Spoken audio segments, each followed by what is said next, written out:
কখনো ভেবেছেন নিজের প্রেমিকাকে নিয়ে অচেনা এক বংলোতে রাত কাটাতে গেলে কি হতে পারে? আজকে এমন একটা মুভি এক্সপ্লেন করব যেখানে এক রাতের ভিতর সব কিছু বদলে যায়। শুরু হয় বিশ্বাস, ভালোবাসা আর বেঁচে থাকার লড়াই। হ্যালো বন্ধুরা, স্বাগতম আমাদের মুভিজ অল নাইট চ্যানেলে। পপকর্ন হাতে নিয়ে তৈরি হয়ে যাও, কারণ আমরা এখন ডুব দিচ্ছি ইরুলের অন্ধকার জগতে। মুভিটা শুরু হয় যেখানে মুভির হিরো অ্যালেক্স একটি ভয়ের স্বপ্ন দেখে ঘুম থেকে লাফ দিয়ে ওঠে।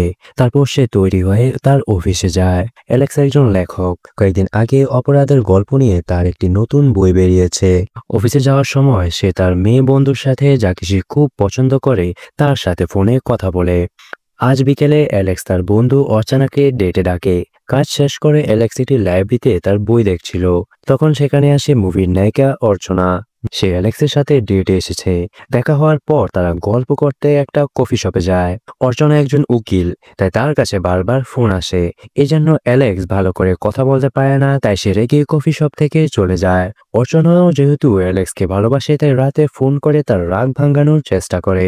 তখন অ্যালেক্স বলে, তুমি তো কাজে এত ব্যস্ত থাকো, তাহলে আমরা পরের সপ্তাহে দূরে কোথাও ঘুরতে যাব, যেখানে আমি ফোন ল্যাপটপ কিছুই নেব না, শুধু আমি আর তুমি যাব আর মজা করে সময় কাটাবো। অ্যালেক্স আরো বলে, তোমার জন্য একটি চমক রেখেছি। চমকটা কি জিজ্ঞাসা করলে অ্যালেক্স বলে, এটা পরে জানতে পারবে। এরপর অর্চনা অ্যালেক্সের সাথে ঘুরতে যেতে রাজি হয়। তারপর প্ল্যান অনুযায়ী তারা গাড়িতে করে শহর থেকে দূরে কোথাও যাওয়া শুরু করে। অর্চনা জিজ্ঞাসা করে তারা কোথায় যাচ্ছে। অ্যালেক্স বলে, যদি বলে দেই তাহলে চমকটা আর থাকবে না, তাই না? তখন তারা মিষ্টি কথা বলতে বলতে যায়, আর হঠাৎ তাদের গাড়ি খারাপ হয়ে যায়। বাইরে খুব বৃষ্টি।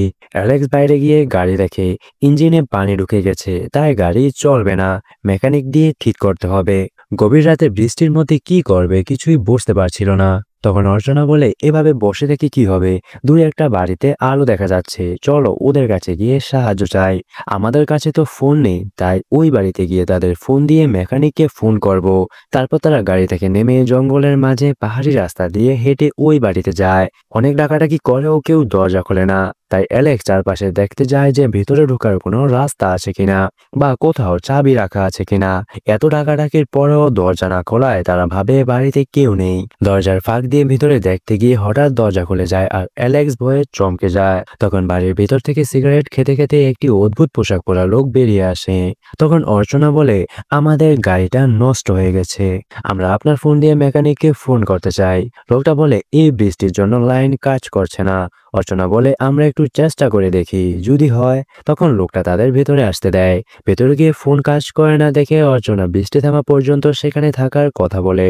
লোকটা এতেও রাজি হয়। তখন সে অর্চনাকে বলে, তুমি তো অনেক ভিজে গেছো, ওপরের ঘরে গিয়ে কাপড় বদলে নাও। লোকটা যেন অদ্ভুত ভাবে অর্চনার দিকে তাকাচ্ছিল। অর্চনা কাপড় বদলাতে ওপরে যায়। সেখানে একটা সুন্দর গোছানো ঘর ছিল। ঘরে ঢুকে আলো জ্বালিয়ে অর্চনা আলমারি থেকে একটি কাপড় বের করে পরে নিচে আসে। তখন লোকটা জিজ্ঞাসা করে, এটা কার কাপড়? সে বলে, এটা আমার মায়ের কাপড়, আর মা অনেক আগে মারা গেছে। তখন অর্চনা বলে, এই সময়ে ফোন না ব্যবহার করা মানুষ খুব কমই আছে। লোকটা বলে, ফোন না ব্যবহার করলে কি দোষ হয় নাকি? অর্চনা বলে, না, তেমন কিছু না। তখন অর্চনা আরো জিজ্ঞাসা করতে গেলে লোকটা তাকে থামিয়ে বলে, এটা আমার বাড়ি, আর তোমরা এখানে মেহমান, তাই জিজ্ঞাসা করার হক শুধু আমার আছে, তোমাদের নেই। এই লোকটা খুব অদ্ভুত ছিল, আর কেমন যেন কথা বলতো। তখন সে তাদের নাম ঠিকানা জিজ্ঞাসা করে আর বলে, আমি পাক্কা জানি তোমরা নতুন প্রেম করছো, তাই না? মনে হয় 2-3 মাস হবে। অর্চনা বলে, আপনি কি করে বুঝলেন? লোকটা বলে, দেখেই বুঝছি, তোমাদের দুজন যেভাবে বসে আছো, মাঝে যে ফাঁক, তাতেই বুঝে গেছি। তোমরা যদি পুরনো প্রেমিক প্রেমিকা হতে তাহলে তো একদম কাছে কাছে বসতে। তারপর সে আরো জিজ্ঞাসা করে, তোমার বয়ফ্রেন্ডের সাথে ঘুরে বেড়ানো ছাড়া তুমি আর কি করো?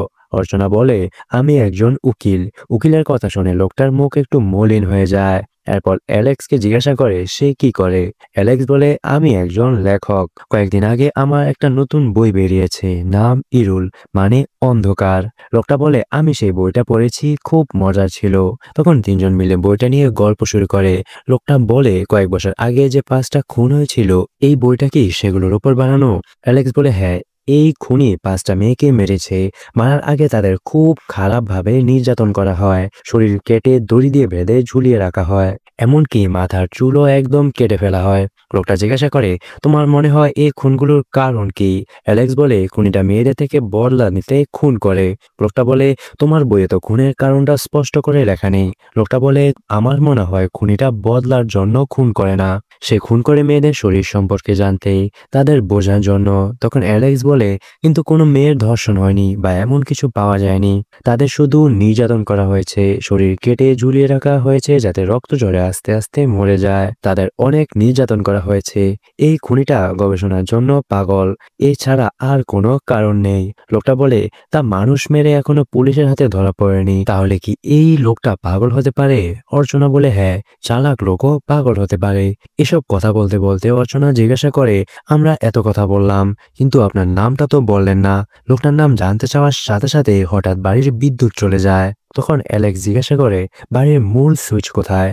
লোকটা বলে, আমি জানি না, এই বাড়ির রান্নাঘর কোথায় তাও জানি না, কারণ এগুলো কেয়ারটেকার করে। অ্যালেক্স বলে, তুমি আমাকে একটা টর্চ দাও, আমি খুঁজে দেখি পাই কিনা। এরপর টর্চ জ্বালিয়ে দেখে মূল সুইচ বাড়ির নিচে আছে। তাই অর্চনাকে রেখে অ্যালেক্স আর বাড়ির মালিক আস্তে আস্তে নিচে নামে। বেসমেন্ট ছিল খুব ভয়ের জায়গা। হাঁটতে হাঁটতে হঠাৎ কিসের সাথে ধাক্কা লেগে দুজন নিচে পড়ে যায়, আর তখন হালকা আলোতে দেখা যায় একটা লাশ বেঁধে ঝুলছে। তখন দৃশ্য বদলায়, দেখা যায় অর্চনা একা দাঁড়িয়েছিল, আর তখনই বিদ্যুৎ ফিরে আসে। কিন্তু 2-3 সেকেন্ড পর হঠাৎ একটি গুলির আওয়াজ হয়, আর আবার বিদ্যুৎ চলে যায়। অর্চনা তখন ভয়ে একটা মোমবাতি হাতে নিয়ে অ্যালেক্সকে ডাকতে ডাকতে বেসমেন্টে যায়, কিন্তু কিছু খুঁজে পাওয়া যায় না। তখন একটা ঘর থেকে অ্যালেক্স ওই লোকটার শরীর টেনে বাইরে নিয়ে আসে। অ্যালেক্সের কাছে একটা বন্দুকও ছিল। অর্চনা জিজ্ঞাসা করে, লোকটার কি হয়েছে? কিন্তু অ্যালেক্স কিছুই বলে না। অর্চনা তখন ভয়ে কাঁদতে থাকে, তবুও অ্যালেক্স কিছু বলে না। অ্যালেক্স গুদাম থেকে দড়িয়ে এনে লোকটার হাত বেঁধে রাখে। অ্যালেক্স বলে, এই লোকটা নিচে একটি মেয়েকে বেঁধে ঝুলিয়ে রেখেছে, তার শরীরে কাটার দাগ, মাথায় চুলও কাটা। এই লোকটা সে খুনি যে 5টা খুন করেছে। অ্যালেক্স তো ভয় আর চিন্তায় পাগল হয়ে যাওয়ার অবস্থা। আর অর্চনা তখন পুলিশকে ফোন করার চেষ্টা করে। এমন সময় লোকটা গান ফিরে কাটতে শুরু করে আর বলে, স্যার, আমাকে ছেড়ে দিন, আমাকে যেতে দিন, আমি এখানে যা হয়েছে কাউকে কিছুই বলবো না। দিদি, এই লোকটাই খুনি, এই লোকটাই 5 জনকে মেরেছে। অর্চনা বলে, অ্যালেক্স, আমরা পুলিশকে ফোন করি। তখন অ্যালেক্স বলে, আরে কিভাবে ফোন করব, ফোন তো কাজ করে না। লোকটা বলে, না দিদি, ফোন কাজ করে, শুধু লাইনটা খুলে রেখেছি। অর্চনা তখন লাইন ঠিক করে ফোন করতে যায়, তখন অ্যালেক্স তার কাছ থেকে ফোনটা নিয়ে রেখে বলে, তুমি পুলিশকে ফোন করবে না। অর্চনা বলে, ফোন কেন করব না? এটা শুনে লোকটা বলে, পুলিশ এলে অ্যালেক্স ঝামেলায় পড়বে, তাই পুলিশকে আসতে দেয় না। দিদি, আমাকে ছেড়ে দিন, আমি কোনো খারাপ কাজ করিনি। অর্চনা আবার পুলিশকে ফোন করতে গেলে অ্যালেক্স তাকে থামিয়ে বলে, অর্চনা, তুমি কেন বলছো না? পুলিশ ফোন করলে আমি ঝামেলায় পড়ব, কারণ এই বাড়িটা আমার। এটা শুনে অর্চনা তো পুরো হতভম্ব হয়ে যায়। অ্যালেক্স বলে, এটা ছিল আমার চমক, আমি তোমাকে এখানে এনে সব কিছুই বলতে চেয়েছিলাম।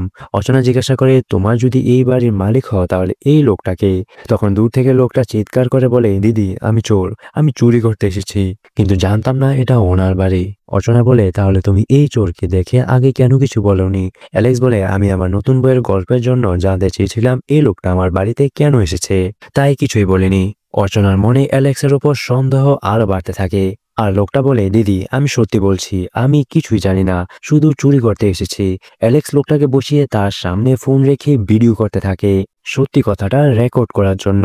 অ্যালেক্সের কাছে ফোন দেখে অর্চনা তো অবাক হয়ে যায়, কারণ অ্যালেক্স নিজে বলেছিল ফোন না আনতে, কিন্তু সে ফোন এনেছে। অ্যালেক্সের কাছে ফোন দেখে অর্চনা এখন পুরোপুরি মনে করে অ্যালেক্সই খুনি। এদিকে অ্যালেক্স আবার চোরকে প্রশ্ন করে, সে কেন এসেছে, কিভাবে খুন করেছে। আর চোরটা অর্চনার কাছে কেঁদে কেঁদে বলে থাকে সে কিছুই করেনি, অ্যালেক্সই খুনি। অ্যালেক্স অর্চনাকে মেরে ফেলবে। আর অর্চনা অ্যালেক্সকে জিজ্ঞাসা করে, তুমি কেন ফোন এনেছ, পুলিশকে ফোন করছো না কেন, তুমি খুন করেছো কিনা?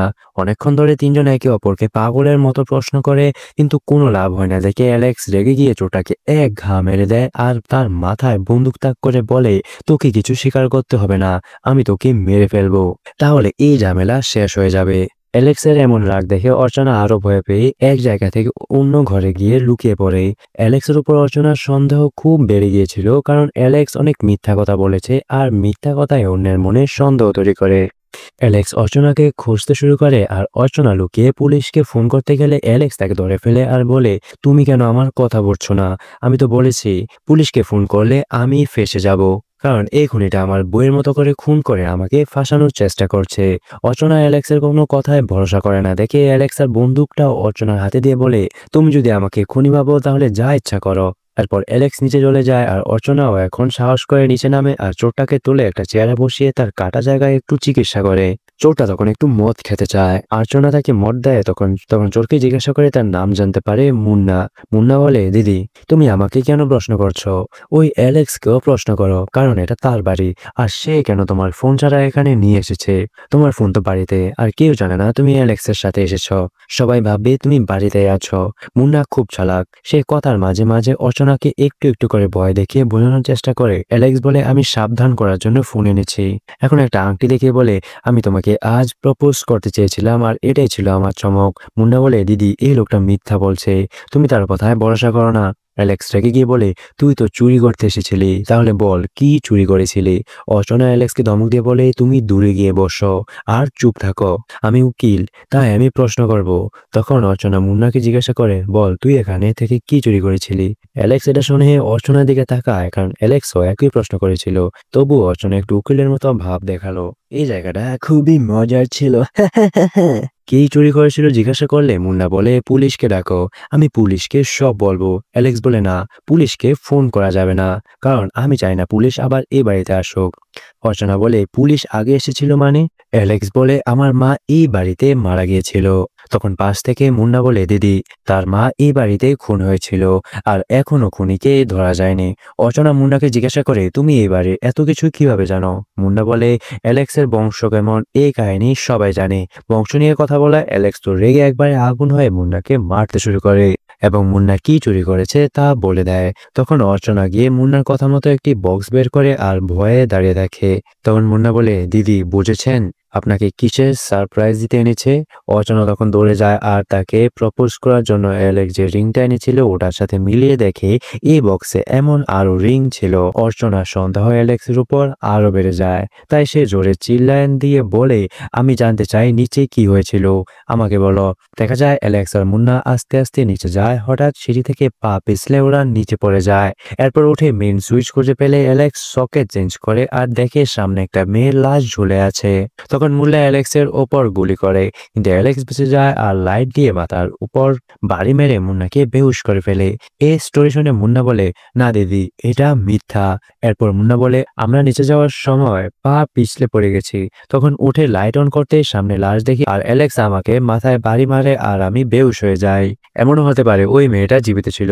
এটা শুনে অ্যালেক্স দৌড় দেয় ওই রুমে যাওয়ার জন্য। তখন মুন্না অর্চনাকে বলে, দিদি ওকে ওইদিকে যেতে দিও না, ও গিয়ে এখন মেরে ফেলবে। এটা শুনে অর্চনাও দৌড় দেয় আর পিছে পিছে মুন্না দৌড়াতে থাকে। রুমে গিয়ে দেখে অ্যালেক্স লাশ নিচে নামিয়েছে আর এই প্রথম এমন ভাবে মেয়ের লাশ দেখে অর্চনা ভয়ে শক্ত হয়ে যায়। অ্যালেক্স অর্চনাকে বোঝাতে গেলে মুন্না মাঝ দিয়ে এসে বলে, আপনি আমাকে মারেন, তাও দিদিকে ছেড়ে দেন। মুন্নাকে ধাক্কা দিয়ে অ্যালেক্স অর্চনাকে বুঝাতে থাকে, কিন্তু লাভ হয় না। তখন পাশ দিয়ে মুন্না এসে এটা ওটা বলতে থাকলে অ্যালেক্স মুন্নাকে মাটিতে ফেলে কিল ঘুষিয়ে মারতে থাকে। এই সময় অর্চনা দৌড়ে গিয়ে বন্দুকটা নিয়ে আসে আর অ্যালেক্সের দিকে টার্গেট করে। অ্যালেক্স এসে বন্দুকটা হাত থেকে নামিয়ে বলে, চিন্তা করে দেখো, আমি যদি খুন করতাম তাহলে তো আমি এই গান দিয়ে তোমাকে অনেক আগে মেরে ফেলতাম। অ্যালেক্স তখন অর্চনার দিকে গান টার্গেট করে আর মুন্নাকে বেঁধে বাইরে নিয়ে যায় আর মাটির খুঁড়ে একটা কবর বানাতে থাকে ওই মেয়েটাকে চাপা দেওয়ার জন্য। তখন অর্চনা সুযোগ বুঝে বন্দুকটা নিয়ে বাড়ির ভিতরে চলে যায়। তখন অ্যালেক্স অর্চনার কাছে গিয়ে বুঝাতে থাকে সবকিছু ঠিক আছে, সে খুন করেনি। কিন্তু অর্চনা অ্যালেক্সের কথা বিশ্বাস করে না, উল্টো অ্যালেক্সের পেটে গুলি করে দেয়। অ্যালেক্সের পেট বয়ে রক্ত বের হতে থাকে আর সে মাটিতে লুটিয়ে পড়ে। তবুও অর্চনাকে বলে যেন ওদিক থেকে চলে যায়। তখনই অর্চনার পিছন থেকে মুন্না আসে আর অর্চনার হাতের মধ্যে শক্ত করে গানটা ধরে অ্যালেক্সের দিকে টার্গেট করে রাখে আর বলে, দিদি অনেক করে জানতে চেয়েছিলেন কে খুন করেছে, আমি সে খুনি। এটা শুনে অর্চনা কান্নায় ভেঙে পড়ে। আর সে বুঝতে পারে অ্যালেক্সকে গুলি করে সে অনেক বড় ভুল করে ফেলেছে আর তাদের জীবনের সময় ঘনিয়ে আসছে। আর ওইদিকে মুভিটা শেষ হয়ে যায়। তখন টিভিতে নিউজ দেখায় যে অ্যালেক্স, অর্চনা আর ওই মেয়েটার লাশ খুঁজে পাওয়া যায়। সবাই ভাবে অ্যালেক্সই খুনি, কিন্তু পরে তদন্ত করে অ্যালেক্সকে পুলিশ নির্দোষ ঘোষণা করে। এমনকি বলে দেয় এই বাড়িতে আরেকজন কেউ ছিল যাকে এখনো ধরা যায়নি। শহরের সবাই যেন এই সিরিয়াল কিলারের হাত থেকে সাবধান থাকে। ভাই দেখেন, আপনি যদি সিরিয়াল কিলার হয়ে থাকেন আমার তাতে কিছু যায় আসে না, কিন্তু আপনি মনে রেখেন আমার চ্যানেলটা যেন সাবস্ক্রাইব হয়ে যায়। আসসালামু আলাইকুম, নমস্কার।